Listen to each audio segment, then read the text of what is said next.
1 Coríntios 12, 4 ao 12. Amém?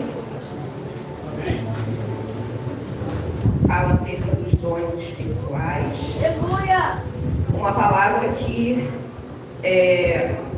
não estou trazendo devido ao momento de consagração, mas que o Senhor já vem ministrando no meu coração há umas semanas. E assim diz a palavra do nosso Deus querido. Ora, os dons são diversos, mas o Espírito é o mesmo. Os dons são diversos, mas o Espírito é o mesmo. E também há diversidade nos serviços, mas o Senhor é o mesmo, aleluia. E há diversidade nas realizações, mas o mesmo Deus é quem opera. Quem é que opera em nós? O mesmo Deus. Tudo em todos. A manifestação do Espírito é concedida a cada um, visando um fim proveitoso. Porque a um é dado, mediante o Espírito, a palavra de sabedoria. A outro, segundo o mesmo Espírito, a palavra do conhecimento. No versículo 9 diz: a um é dada no mesmo Espírito a fé, a outro no mesmo Espírito dons de curar, a outro operações de milagres, a outro profecias, a outro discernimento de espírito, a um é dada variedade de línguas, a outra capacidade para interpretá-las, mas um só é o mesmo Espírito que realiza todas essas coisas. O homem que realiza todas essas coisas, é isso que está escrito? Não. É o Espírito, aleluia. Distribuindo a cada um individualmente. Como eu e você queremos? Não. É como Ele quer. Aleluia. E no versículo 12 ele diz: assim como o corpo é um e tem muitos membros, e todos os membros, mesmo sendo muitos, constituem um só corpo, assim também é com respeito a Cristo. Amém?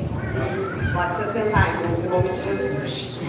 Vamos glorificar o Senhor por essa palavra, porque aqui está nos exortando, nos alertando que existem muitos dons, mas quem usa é o Espírito Santo. Eu e você termos a humildade de reconhecer que se não for o Espírito para nos usar, o homem não tem nada de bom para oferecer, porque a palavra diz que a nossa justiça não passa de trapo de imundícia. O homem foi corrompido quando o pecado entrou, e nós temos que reconhecer que se eu chego aqui no altar e trago uma palavra, um alimento, porque eu preciso ter essa consciência que aqui no altar ou aí na igreja, sentado ou em pé, fazendo qualquer coisa na obra, seja até limpando a igreja, eu estou servindo.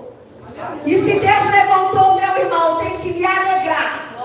Porque como eu falei aqui na consagração, Deus não está procurando crente competidor. Ele está procurando crente maduro, crente que desenvolve a sua salvação. Deus não quer crente invejoso. Deus quer crente que se alegre quando o Senhor levanta o irmão.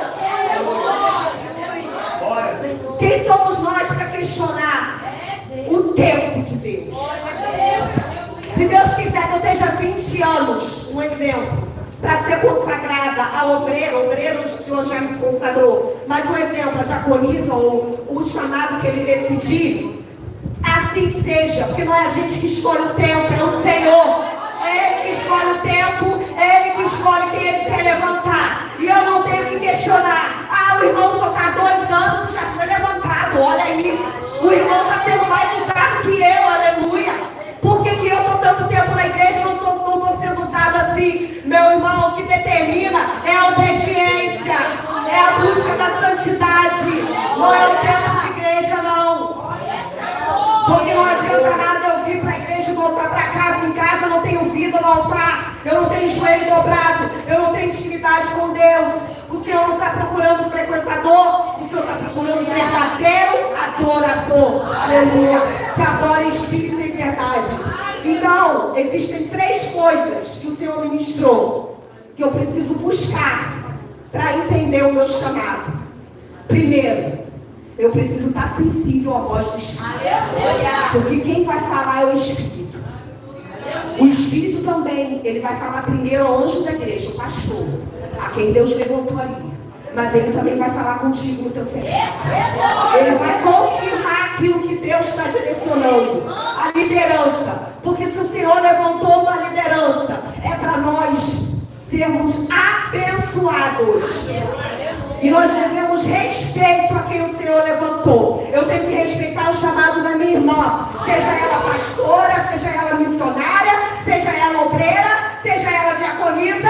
Eu tenho que respeitar a unção que Deus derramou na vida dela. Eu tenho que respeitar a unção que Deus derramou na vida dele. Porque o Senhor não quer divisão no corpo. O que o Senhor quer é unidade. Aleluia. A palavra diz que o reino dividido não subsiste.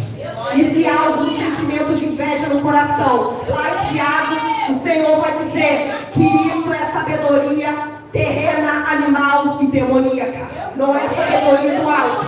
A sabedoria do alto é antes tratada. É a sabedoria que tem humildade de reconhecer que somos totalmente dependentes dele. Eu acordei, levantei porque ele permitiu. Eu tomei café porque ele permitiu. Eu almocei porque ele permitiu. Eu andei porque ele permitiu. É tudo permissão do Senhor. Então, primeiro, eu preciso ser sensível à voz do Espírito para entender o meu chamado.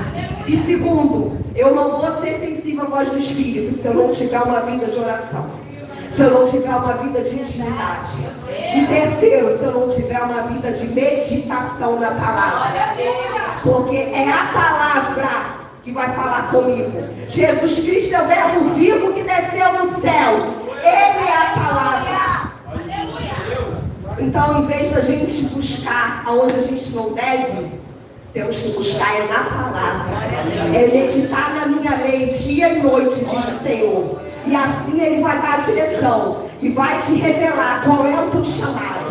Aleluia. E o Senhor também pode usar alguém para confirmar sim, mas às vezes Deus não vai usar ninguém. Ele vai só falar diretamente com você e com o anjo da igreja. É o pastor que o Senhor levantou. Então não tem como haver unidade na igreja se a gente não respeitar o chamado do meu irmão. Não tem como haver unidade na igreja se eu não pedir ao Senhor para tirar tudo aquilo que não provém dele, seja inveja, seja inconformidade. Nós estamos vendo isso aí, infelizmente, em muitas igrejas. Às vezes por irmãos que já estão, às vezes, há tanto tempo de igreja, e o Senhor traz alguém, ou às vezes ao inverso. O irmão está tanto tempo, mesmo tempo que o outro irmão, aí um é levantado, o outro não é, e começa a questionar. Nós não somos ninguém para questionar. Aqui está dizendo, quem coloca é o Senhor, é como Ele quer. E pode o diabo tentar se levantar, mas já caiu por terra em nome de Jesus. Porque maior é o que está em nós do que o que está no mundo. O diabo não tem poder, porque o Senhor foi lá no inferno, arrancou a chave da morte. O Senhor já venceu, já derramou. Quando o Senhor gritou na cruz, está consumado. Ele já declarou ali a nossa vitória. Então que possamos seguir atentos ao que o Espírito quer falar. Atentos e buscar. Porque também eu preciso buscar. Eu preciso perguntar ao Senhor, Senhor, qual é o meu chamado? Como eu posso contribuir na obra? Porque a palavra diz que a fé sem obras é morta. A obra é consequência da fé. Então, a partir do momento que eu tive um encontro com Deus, entreguei minha vida para o Senhor, eu preciso colocar a mão no arado. E quem bota a mão no arado não pode olhar para trás. Quem olha para trás, o Senhor diz, não está apto para o reino de Deus.